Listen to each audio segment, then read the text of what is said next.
तो Ross island देखने के बाद हम होटल वापस गए और वहाँ पे हमने लंच किया। लंच के बाद थोड़ा सा रेस्ट भी कर लिया और अब हम निकले हैं सेलुलर जेल देखने के लिए।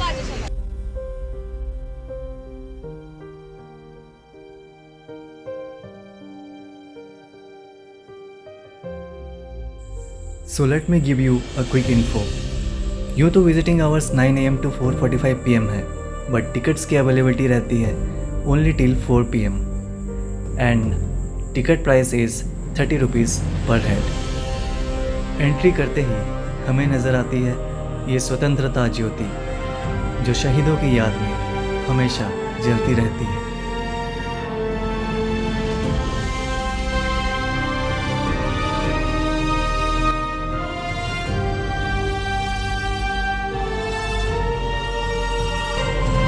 और सबसे फेमस सेल है वीर सावरकर जी का। तो अभी मैं एक सेल के अंदर में हूँ और इसकी स्पेस काफ़ी कम है, तो इससे आप अंदाज़ा लगा सकते हैं कि उस ज़माने में इनको कितनी कठिनाइयों का सामना करना पड़ता होगा और वो कितना टॉर्चर सहते होंगे। ऑक्टोपस की तरह अपने भुजाओं को फैलाए हुए ये जेल भारत के दर्दनाक इतिहास की दास्तान सुनाता है।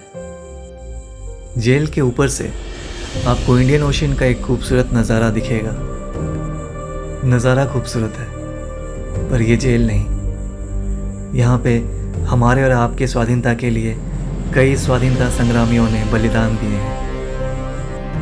उन्हें इस कदर टॉर्चर किया जाता था जिसकी हम कभी कल्पना भी नहीं कर सकते।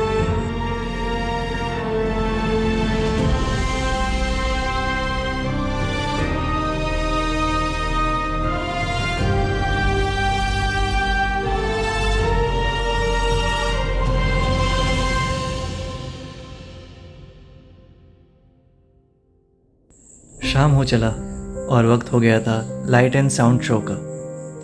इसकी शो टाइमिंग्स है 5:50 PM, 6:50 PM and 7:50 PM। 300 rupees देकर आप इसकी ऑनलाइन बुकिंग कर सकते हैं अपने सूटेबल स्लॉट के हिसाब से। रात को ये सेलुलर जेल एक अलग रूप में नज़र आता है। और आइए अब चलते हैं इसके शो को देखने।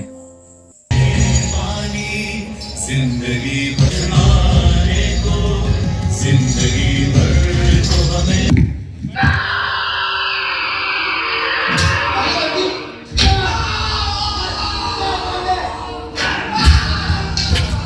है जुल्मों की निशानी लोगों, दरो दीवार पे लिखी है कहानी लोगों। कहां से शुरू करूं ये कहानी? मेरे सीने में दफन है वो सारी कहानियां जिन्होंने इन हरे भरे खूबसूरत टापुओं को वो खौफनाक नाम काला पानी।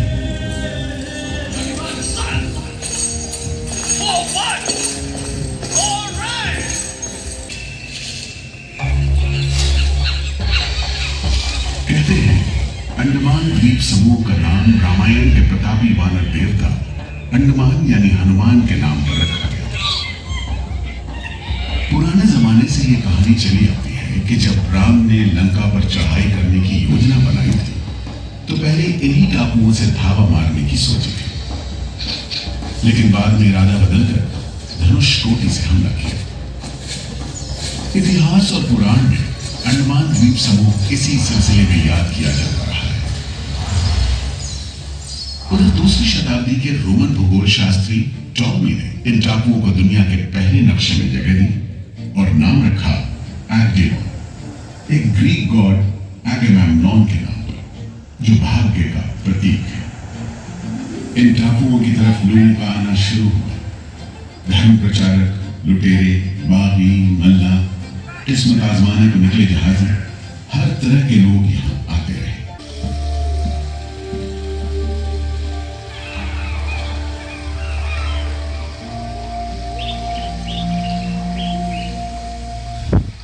प्राकृतिक खूबसूरती और शांत समुद्र के बीच जिंदगी की खामोश लहरें उठती और बैठ जाती।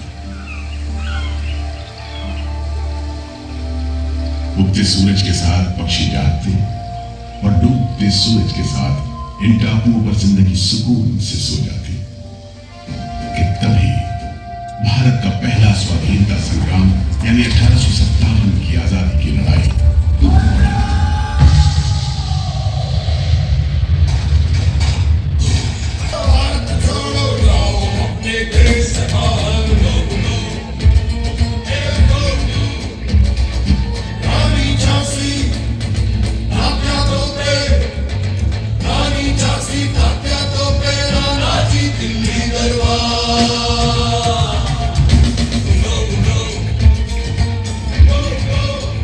इस सूबे का रहने वाला एक पठान शेर अली आफरीदी भी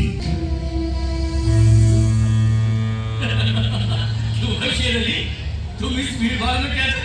ओए, हम सुना है फिरंगी का नाच। जैसा कि होना था, शेर अली को फांसी हो गई।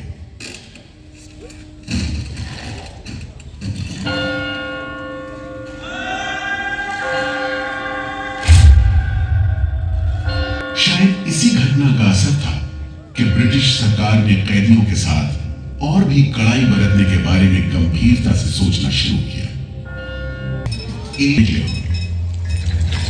हर खंड में 3 मंजिलें बनाई जानी थी और 7 खंड में कुल मिलाकर 698 कोठरियों का निर्माण होना था।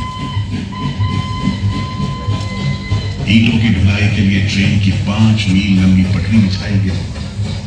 इमारत बनाने के लिए ढेर सारे सामान बर्मा से मंगवाए गए। जेल को बनाने में कोई 3 करोड़ ईंटें इस्तेमाल की गई। सन 1906 में यह विशालकाय जेल तैयार और यहीं से अंडमान के इतिहास का सबसे काला दौर शुरू हुआ। मैं पुराना पीपल का पेड़ जेल खाना बनने के इस लंबे अरसे में हर रोज अपनी जान की खैर मनाता रहा, क्योंकि इस पहाड़ी पर उगे हुए घने जंगल साफ करने के दौरान बहुत से लोग थे जिनका ख्याल था कि मुझे भी और पेड़ों की तरह काट गिराया जाना चाहिए, लेकिन मैं बच निकला। मेरी किस्मत में शायद खड़ा रहकर इस जेल में होने वाली यातनाएं देखना लिखा था। हर एक कैदी जेल के फाटक के भीतर आकर मेरी डालियों के नीचे से ही निकला है। कैदियों की चीख पुकार से गूंजते कोठरियों का दम घुटे माहौल कड़े से कड़े इंसान को तोड़ने के लिए काफी था, लेकिन उन्हें बहुत ही खतरनाक कैदी करार देते हुए इतने कड़े पहरे में रखा गया था कि उनके भाई गणेश को 2 बरस तक पता भी नहीं चला कि वीर सावरकर उनके ही नक्शे कदम पर चलते हुए सेल्यूलर जेल आ पहुंचे, जहां बरसों की तकलीफ है, जेलर के जुल्म है। सबसे पहुंच जाती कि फिर से कुछ कैदियों को फांसी पर लटका दिया गया है। 12 मई 1933 को कैदियों ने फिर भूख हड़ताल का सहारा लिया।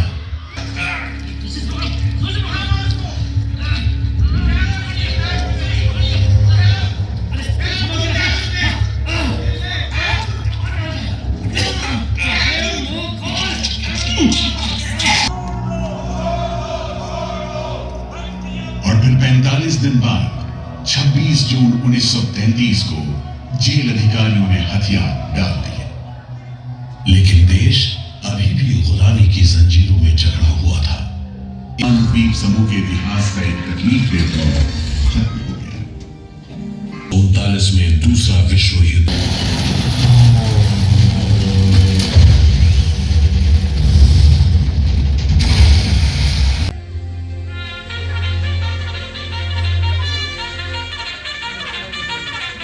अगस्त 1945 में दूसरा महायुद्ध समाप्त हुआ और 3 साल 6 महीने 15 दिन के कब्जे के बाद अक्टूबर 1945 में अंडमान की जापानी छावनी ने अंग्रेजों के आगे हथियार डाल दिए।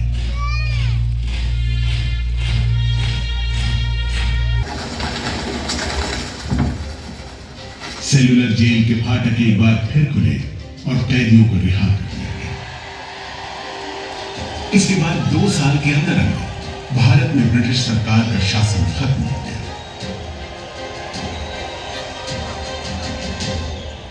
अंडमान द्वीप समूह अब काला पानी के खौफनाक नाम से नहीं जाना जाता।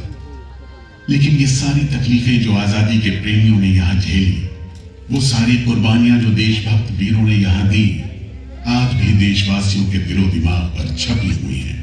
इसीलिए अंडमान के भूतपूर्व राजनीतिक बंदियों के भातृत्व मंडल की इच्छा को स्वीकार करते हुए भारत सरकार ने 30 अप्रैल 1969 को घोषणा की कि सेलुलर जेल को राष्ट्रीय स्मारक के रूप में सुरक्षित रखा जाएगा।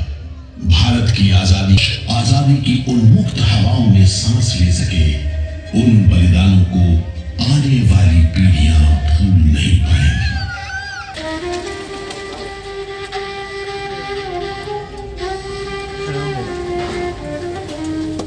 नेशनल एंथम के साथ ये शो ख़त्म हुआ।